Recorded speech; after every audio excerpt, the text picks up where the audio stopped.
keeping our energy high and harmonious.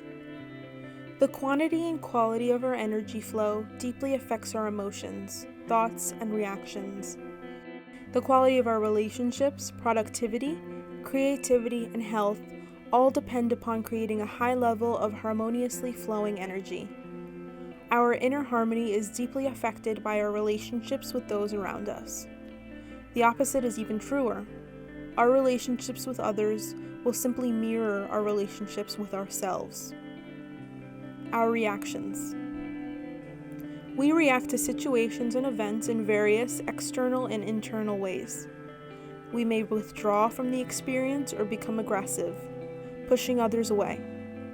We may live in denial of what we feel and what is happening. We may attempt to communicate about the problem or avoid communicating at all. We might become sarcastic or perhaps plead for help. We might nag or complain continuously. We might act unconcerned or aloof even when we are boiling inside. We may make various inner efforts to overcome our feelings, or we might simply suppress them. It is important to remember that our reactions then become triggers for the other's emotional mechanisms, and subsequently their reactions toward us. Then their reactions become new stimuli, which trigger our emotional reactions, and we become like two or more programmed robots interacting in totally unconscious and mechanical, and often disagreeable ways. Our reactions are limited to the ways we have been programmed as children to react in relationship to each experience. Our reactions also become triggers for our own emotional mechanisms.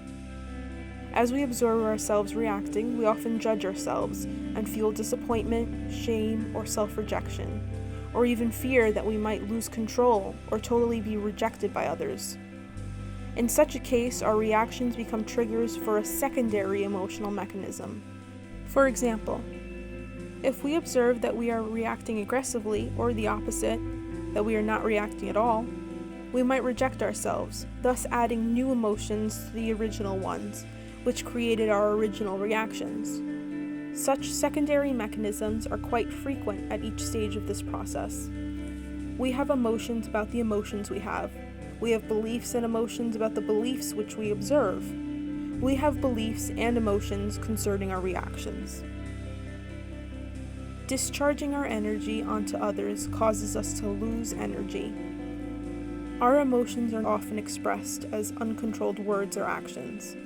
In some cases, we simply throw out our emotional energy onto others by accusing, intimidating, blaming, and generally bombarding them with this negatively charged energy.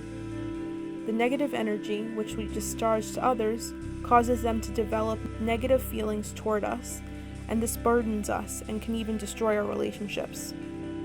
Why do we allow this to happen? It is because we have not learned to understand and deal effectively with our emotional nature. We are not interested here in suppressing our emotions, but rather observing, analyzing, understanding, accepting, and transforming them, usually in this order.